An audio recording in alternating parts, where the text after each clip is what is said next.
आप सभी का हमारे YouTube चैनल में फिर से एक बार बहुत बहुत स्वागत है। अगर आपको हमारी कहानियां पसंद आती हैं तो चैनल को सब्सक्राइब जरूर करें।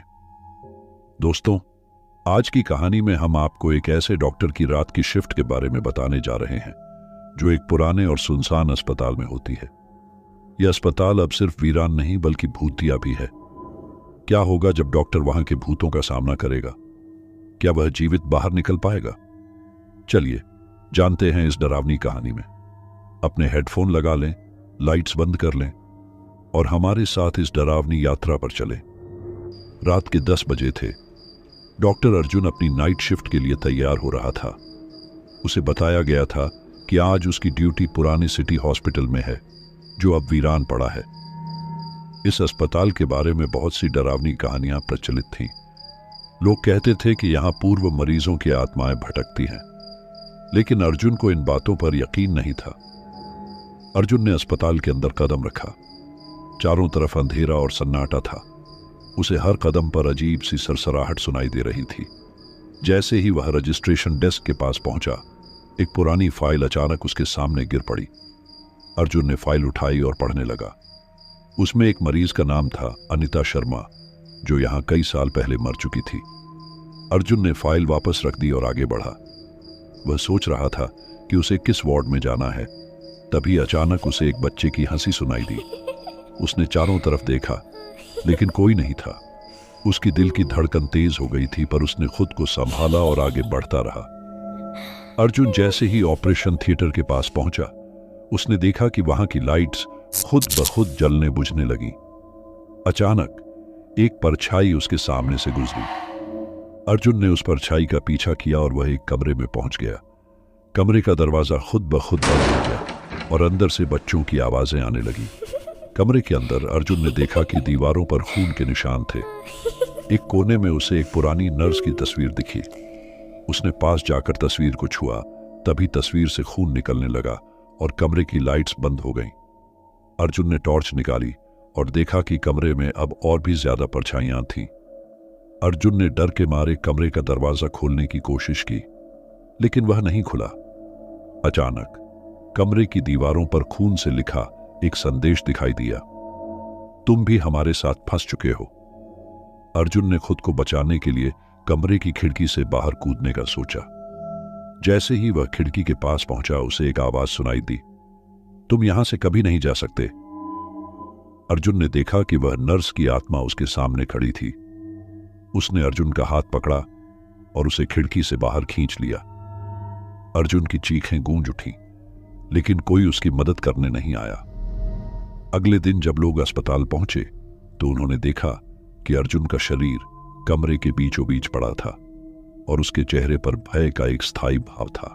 अर्जुन की मौत के बाद सिटी हॉस्पिटल की कहानियां और भी डरावनी हो गईं। लोग अब वहां जाने से डरने लगे थे। लेकिन एक दिन डॉक्टर स्नेहा को उस अस्पताल में एक मेडिकल केस देखने के लिए भेजा गया। स्नेहा ने इन भूतिया कहानियों पर कभी विश्वास नहीं किया था।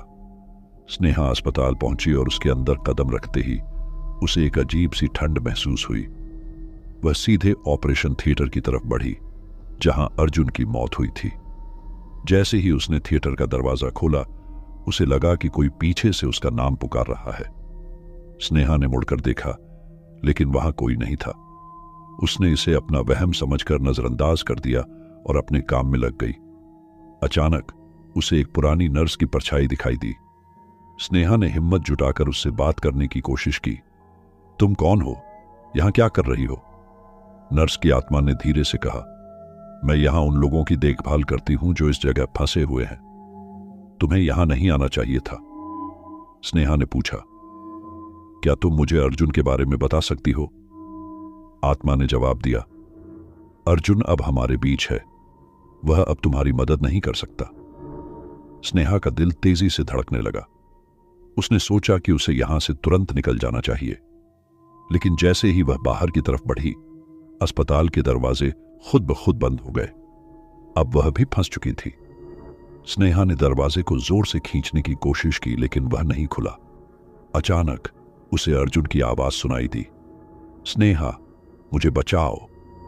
उसने चारों तरफ देखा, लेकिन अर्जुन कहीं नहीं दिखा। स्नेहा ने सोचा, कि शायद अर्जुन की आत्मा उसे कुछ बताने की कोशिश कर रही है।